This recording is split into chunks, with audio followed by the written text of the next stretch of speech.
Om Sairam. Welcome to my channel Shri Sai Divya Charanalu. Baba గారి అనుగ్రహంతో బాబాకు తొలి హారతి పళ్ళాన్ని పట్టుకొని హారతి ఇచ్చిన తాత్యా సాహెబ్ నుల్కర్ గారి కోసం తెలుసుకుంటున్నాం కదా. మరికొన్ని విషయాలు ఈ వీడియోలో తెలుసుకుందాం. షిరిడీలో శాశ్వతంగా ఉండాలని కోరిక కలిగింది తాత్యా సాహెబ్ నుల్కర్కి. పండరీపురంలో సబ్ జడ్జిగా పనిచేస్తూ ఉన్నప్పుడు ప్రసిద్ధ విఠోబా ఆలయం యొక్క హక్కులకు సంబంధించిన కోర్టులో ఒక కేసు తాత్యా సాహెబ్ నుల్కర్ ముందుకు వచ్చింది.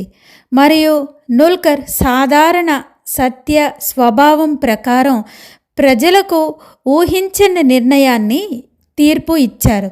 ఆ తర్వాత సెలవు తీసుకొని తన కుటుంబంతో కలిసి షిరిడీకి వెళ్ళారు తాత్యా సాహెబ్ నుల్కర్. బాబా తాత్యాను చూసి ప్రేమగా, తాత్యాబా, మీరు రావడం మంచిది. మీరు ఎంతకాలం షిరిడీలో ఉంటారు అని అడిగారు బాబా. దానికి తాత్యా సాహెబ్ నుల్కర్, బాబా, నాకు ఈ ప్రదేశం వదిలి వెళ్ళాలని అస్సలు అనిపించడం లేదు. ఇప్పుడే విఠోబా ఆలయం కేసు తీర్పు ఇచ్చి వచ్చాను. నాకు మళ్ళీ కలం పట్టుకోవాలని లేదు. బాబా, నేను ఇక్కడే షిరిడీలోని ఉండిపోతాను, నన్ను ఇక్కడ ఉండనివ్వండి బాబా అని అడిగారు. అప్పుడు బాబా, సరే, తప్పకుండా మీరు ఇక్కడే ఉండండి షిరిడీలో అని అన్నారు. నుల్కర్ ఎంతో సంతోషంగా తన కుటుంబంతో సహా ఎంతో చిన్న గదిలో బాబా గారి కోసం షిరిడీలోనే నివాసం ఉండిపోయారు శ్రీ తాత్యా సాహెబ్ నుల్కర్. ఒక జడ్జి స్థాయిలో ఉన్నా కూడా ఆ రోజుల్లో అన్ని వస్తువులు ఏమీ ఉండేవి కాదు షిరిడీలో. అయినా కూడా తన సద్గురు యొక్క చరణాల దగ్గర ఉండాలని ఆ చిన్న గదిలోనే కుటుంబంతో సహా ఉండిపోయారు. తన పాఠశాల స్నేహితుడు రాక తాత్యా సాహెబ్ మరియు బాబూ సాహెబ్ అలియాస్ నీలకంఠ రామచంద్ర సహస్రబుద్ధే, వీళ్ళిద్దరూ కూడా పూణే హై స్కూల్లో చదువుతూ ఉన్నప్పుడు మంచి స్నేహితులు. కానీ ఆ తర్వాత 25-30 సంవత్సరాలు కలుసుకోలేదు. బాబా దర్శనం కోసం నీలకంఠ సహస్రబుద్ధే అనే వ్యక్తి వస్తాడు. అది ఎలా అంటే, అసలు షిరిడీకి ఎలా వచ్చారు ఈ నీలకంఠ సహస్రబుద్ధే? ఒకసారి విల్లేపార్ల నుంచి దీక్షిత్ గారు, నానాసాహెబ్ చందోర్కర్ గారు షిరిడీకి వెళ్తూ మార్గ మధ్యలో ఒక మిత్రుడి ఇంట్లో ఆగుతారు. ఆ మిత్రుడు ఇంట్లో ఈ నీలకంఠ సహస్రబుద్ధే ఉంటారు. వారు అక్కడ బాబా గారి గురించి మాట్లాడుకుంటూ ఉంటారు. దీక్షిత్ అడుగుతారు, మీరు ఎప్పుడైనా షిరిడీకి వెళ్ళారా అని నీలకంఠ సహస్రబుద్ధేను. వెళ్ళలేదు, వెళ్దామని అనుకుంటున్నాను. మరి ఎందుకు మీరు వెళ్ళలేదు అని దీక్షిత్ అడిగితే, మా మిత్రులతో కలిసి వెళ్దాం అనుకున్నాను. మా మిత్రులు వేరే పని మీద వెళ్ళలేకపోయారు, నేను కూడా వెళ్ళలేకపోయాను అని చెప్తారు నీలకంఠ సహస్రబుద్ధే. తిరిగి కాకాసాహెబ్ దీక్షిత్ మళ్ళీ ఇలా అడుగుతారు, అయితే మరి ఎప్పుడు వెళ్దాం అనుకుంటున్నారు షిరిడీకి మీరు? నీలకంఠ సహస్రబుద్ధే ఇలా జవాబిస్తారు, అంటే నేను ఒక వారం తర్వాత వెళ్దాం అనుకుంటున్నానండి దీక్షిత్ గారు. ఎందుకంటే నా పెన్షన్ ఇంకా రాలేదు.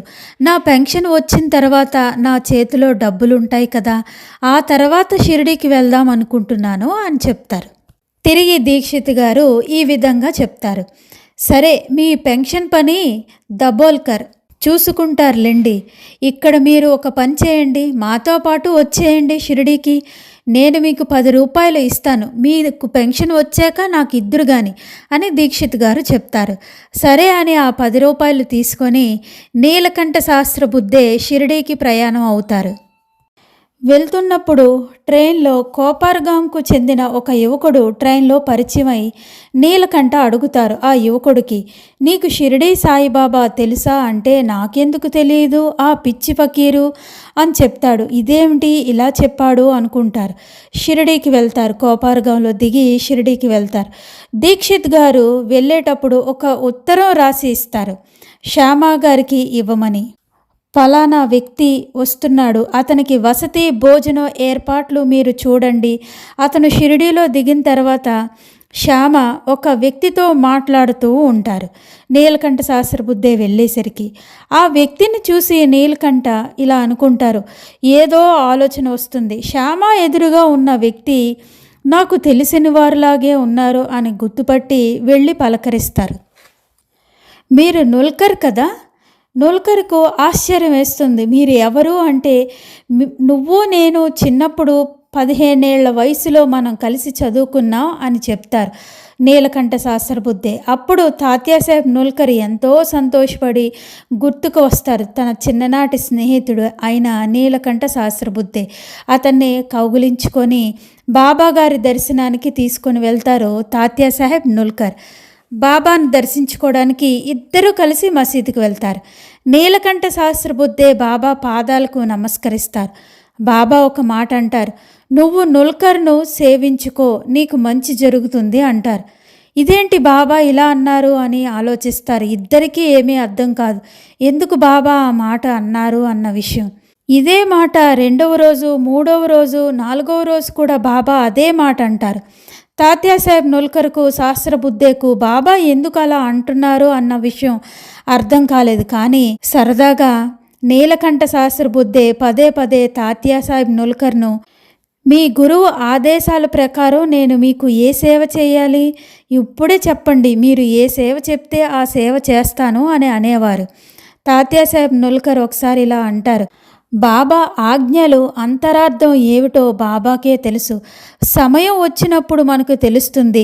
అయితే దయచేసి మీ హాస్య మర్యాదలను ఆపండి, దానివల్ల నాకు చాలా బాధగా ఉంది అంటారు తాత్యాసాహెబ్ నుల్కర్. సరే, తనతో తెచ్చుకున్న 10 రూపాయలు అయిపోతాయి. ఎన్ని రోజులు ఉంచుతారో బాబా తెలీదు. తిరిగి వెళ్ళిపోవడానికి బాబా అనుమతి ఇవ్వటం లేదు. ప్రతి 2 రోజులకు మాధవరావు దేశపాండే శ్యామ వెళ్ళి బాబాను అడగడం. చాలాసార్లు బాబా సరేలే రేపు చూద్దాం అని అనేవారు తప్ప తిరిగి వెళ్ళిపోవడానికి అనుమతి ఇచ్చేవారు కాదు.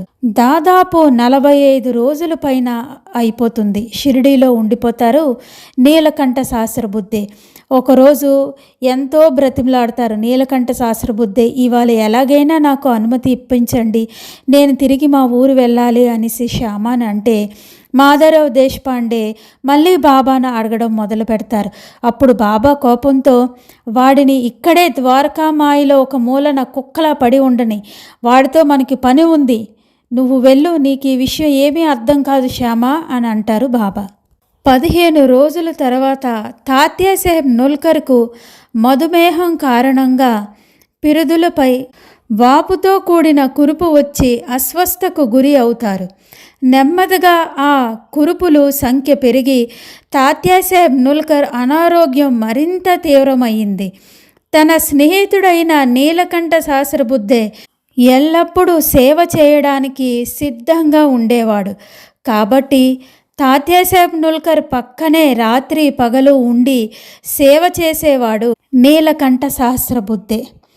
తాత్యాసాహెబ్ నుల్కర్కు పూర్తిగా నయం అయ్యే వరకు షిరిడీని విడిచి వెళ్ళకూడదు అని కూడా నిర్ణయం తీసుకుంటారు నీలకంఠ. తాత్యాసాహెబ్ నుల్కర్కు 2 కుమారులు, వారు కూడా అక్కడే ఉంటారు షిరిడీలో. వారు కూడా సేవ చేస్తూనే ఉంటారు. తాత్యాసాహెబ్ నుల్కర్ పెద్ద కుమారుడైన వామన్రావు నుల్కర్ LM&S డిగ్రీ ఉత్తీర్ణత సాధించిన వైద్యుడు. ఆ చిన్న గ్రామంలో మందులు లేదా ఆపరేషన్ చేయడానికి ఎటువంటి సౌకర్యాలు లేవు. అందువల్ల డాక్టర్ అయిన వామన్రావు బొంబాయికి వెళ్ళి మందులు, ఆపరేషన్కు పరికరాలు తెచ్చి ఆ కురుపులకి ఆపరేషన్ చేసి కట్టుకడతారు. నీలకంఠ శాస్త్రబుద్ధే కూడా అక్కడ ఒక నర్సులాగా అన్ని సమయాల్లో చాలా అప్రమత్తంగా ఉండేవాడు. రాత్రిపూట తాత్యాసాహెబ్ నుల్కర్ నెమ్మదిగా పిలిచిన నీలకంఠ శాస్త్రబుద్ధే వెంటనే లేచి ఏమి అవసరమో అడిగి ఆ పని చేసేవాడు. కానీ తాత్యాసాహెబ్ నుల్కర్ అనారోగ్యం మరింత ఎక్కువైంది. కానీ మానసికంగా ప్రశాంతంగా ఉన్నారు. ఎప్పుడూ బాబాను వైద్యం కోసం కానీ తన కోసం కానీ ప్రార్థిస్తున్నట్లు కనిపించేది కాదు. నెమ్మదిగా శరీరం పైన 11 కురుపులు కనిపించాయి. దుస్తులు ధరించేటప్పుడు అవి చాలా తీవ్రమైన భరించలేని నొప్పి కలిగించేవి. అయినప్పటికీ అన్నిటినీ ప్రశాంతంగా భరించేవారు తాత్యాసాహెబ్ నుల్కర్. ఎల్లప్పుడూ మసీదులో ఏమి జరుగుతుందో, బాబా ఏమి చెప్పేవారో మొదలైన వాటినన్నిటినీ కూడా అడుగుతూ సాయి నామాన్ని నిరంతరం స్మరించేవారు. నూల్కర్ గారి తల్లి సహోదరులు జల్గావ్లో ఉంటున్నారు. వారిని పిలవాలా అని అడిగితే, వద్దు, వారిని ఇబ్బంది పెట్టవద్దు, నేను ఎవ్వరినీ చూడాలని అనుకోవడం లేదు అని చెప్పారు. ఆ తర్వాత తాత్యాసాహెబ్ నూల్కర్కు అద్భుతమైన దర్శనం కలిగింది బాబాగారిది. సాటేవాడలో మంచం మీద పడుకోవలసి రావడంతో తాత్యాసాహెబ్ నూల్కర్ బాబాగారి దర్శనం కోసం మసీదుకు కూడా వెళ్ళలేకపోయేవారు. బాబా కూడా లెండీబాగ్కు 2 సార్లు నడవడం తప్ప సాధారణంగా షిరిడీలో ఎవ్వరి నివాసానికి లోనికి వెళ్ళేవారు కాదు బాబా. తాత్యాసాహెబ్ మంచం మీద నుండి లేవలేకపోయినందువలన చాలా రోజులు బాబా పాదాలను చూడలేకపోయారు. ఎంతో బాధగా ఉంది. బాబాను చూడాలని ఎంతో తపనగా ఉంది తాత్యాసాహెబ్ నూల్కర్కు. బాబా గురించి తప్ప వేరే ఆలోచన లేదు. బాబా యొక్క సుగుణ రూపాన్ని చూడలేకపోవడంతో అతని మనసు చాలా బాధ కలిగింది. ఒకరోజు తన కొడుకైన డాక్టర్ వామన్ రావుతో బాబా దగ్గరికి వెళ్ళి వారి దర్శనం కోరుతున్నట్లు చెప్పమన్నారు. తాత్యాసాహెబ్ నూల్కర్ కుమారుడైన వామన్ రావు అలాగే వెళ్ళి బాబా గారికి చెప్పడానికి మసీదుకి వెళ్తారు. బాబా ఇలా అంటారు, సరే, ఆయనకు దర్శనం ఉంటుంది, ఆ భగవంతుడు ఎప్పుడూ మంచే చేస్తాడు అని చెప్తారు. వామన్ రావు మసీదుకు వెళ్ళినప్పుడు 1-2 చిన్నపిల్లలు తప్ప మరెవ్వరూ లేరు. ఆ పిల్లలు వచ్చినప్పుడు బాబా వారితో ఆనందంగా ఆడుకునేవారు. బాబా వారితో జోకులు వేసేవారు, ప్రేమతో ముద్దులు పెట్టుకునేవారు. మరియు లక్ష్మణ్ మామ, మాధవరావ్ దేశపాండే మామగారైన లక్ష్మణ్ మామ కుమారుడు బాపాజీ కూడా అక్కడే ఉన్నాడు. గ్రామ రహదారుల్లోని అప్పుడే ఎవరో బట్టలు అమ్మే వ్యాపారి ఆ దారిని వెళ్తూ ఉన్నాడు. కొంతమంది గ్రామస్తులు అతన్ని పిలిచి వరండాలో కూర్చొని వివిధ రకాలైన వస్త్రాలు చూడటం ప్రారంభించారు. బాపాజీ అక్కడికి వెళ్ళి వస్త్రాలను చూసి తన తలకు కట్టుకోవడానికి ఒక బ్రోకెడ్ చదరపు వస్త్రం అంటే పట్టు వస్త్రం కావాలని కోరుకున్నాడు. కాబట్టి బాపాజీ ఒక ఎరుపు రంగు బ్రోకెడ్ ముక్కను తీసుకొని బాబా వద్దకు వచ్చి, బాబా, నేను దీన్ని తీసుకోవచ్చా అని అడిగాడు. కాబట్టి బాపాజీ ఆ వస్త్రాన్ని విప్పి తలకు కట్టి బాబా పాదాలకు నమస్కరించాడు. బాబా ప్రేమగా బాపాజీ తన తలపై ఉన్న వస్త్రాన్ని తీసి బాబా తలపై ఉంచి నవ్వడం ప్రారంభించారు. బాబా కూడా దానిని కొంతసేపు వారి తలపై ఉండనిచ్చి ఆడంబరంగా చుట్టూ చూస్తూ ఒక చిరునవ్వు నవ్వారు. తర్వాత బాబా దాన్ని తీసి బాపాజీ తలపై పెట్టారు. బాపాజీ మళ్ళీ దానిని బాబా తలపై ఉంచాడు. బాబా మళ్ళీ దానిని బాపాజీ తలపై తిరిగి పెట్టారు. ఇది చూసిన తర్వాత వామన్ రావు, తాత్యాసాహెబ్ నూల్కర్ కుమారుడైన వామన్ రావు వాడాకు తిరిగి వచ్చాడు. ఎప్పటిలాగే మసీదులో ఏం జరిగిందో, బాబా ఏం చెప్పారో తాత్యాసాహెబ్ నూల్కర్ అడిగారు. వామన్ రావు పై జరిగిన సంఘటన చెప్పడానికి తగినంత ముఖ్యమైనది కానందున వామన్ రావు ప్రత్యేకంగా ఏమీ జరగలేదు నాన్న మసీదులో అని బదులిచ్చాడు. తాను చెప్పిన విషయం బాబాకు చెప్పావా అని మళ్ళీ అడిగారు. చెప్పాను నాన్న అని బదులు చెప్పారు వామన్ రావు. కానీ తాత్యాసాహెబ్ నూల్కర్కి సంతృప్తి చెందలేదు. తన కుమారుడు అయిన వామన్ రావుని మళ్ళీ విచారించి మసీదులో ప్రారంభం నుండి చివరి వరకు జరిగిందంతా చెప్పమని అడిగారు. కాబట్టి వామన్ రావు బాపాజీ బ్రోకెడ్ వస్త్రం గురించి పైన పేర్కొన్న సంఘటన అంతా కూడా వివరించి చెప్పారు. ఆ విషయం వింటూ తాత్యాసాహెబ్ నూల్కర్ కళ్ళ నుంచి నీళ్లు కారడం ప్రారంభించాయి.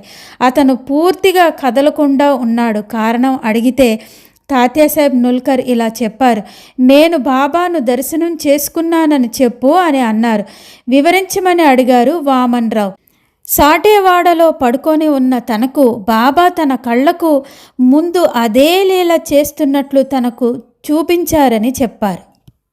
ఒక బాలుడు బాబా తలపైన పెద్ద ఎర్రటి మందారం పువ్వు ఉంచారు. బాబా అదే పువ్వుని ఆ బాలుడు తలపై ఉంచారు.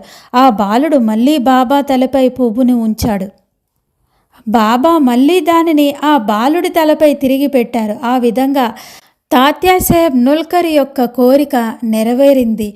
బాబా గారి యొక్క దర్శనం కావాలని కోరుకున్నారు. కాబట్టి ద్వారకామాయి మసీదులో ఏం జరిగిందో అదే స్పష్టంగా మళ్ళీ తాత్యాసాహెబ్ నుల్కర్కు సాటేవాడలో పడుకున్న అదే సంఘటనను బాబా చూపించారు. నుల్కర్ ఎంతగా బాబా గారి దర్శనం కావాలని తపన పడ్డారో వారి కుమారుడైన వామన్ రావుని పంపించారు. తప్పకుండా దర్శనం ఉంటుందని బాబా గారు అనిన వెంటనే నుల్కర్ గారికి మసీదులో బాబా ఏ విధంగా అయితే బాపాజీకి చేశారో అదే విధంగా కళ్ళకు కట్టినట్టుగా సాటేవాడలో పడుకున్న తాత్యాసాహెబ్ నుల్కర్కి చూపించారు. మరెన్నో విషయాలు తాత్యాసాహెబ్ నుల్కర్ గారి కోసం మరొక వీడియోలో తెలుసుకుందాం. సమర్థ సద్గురు శ్రీ సాయినాథ్ మహారాజ్ కీ జై. ఓం సాయిరామ్.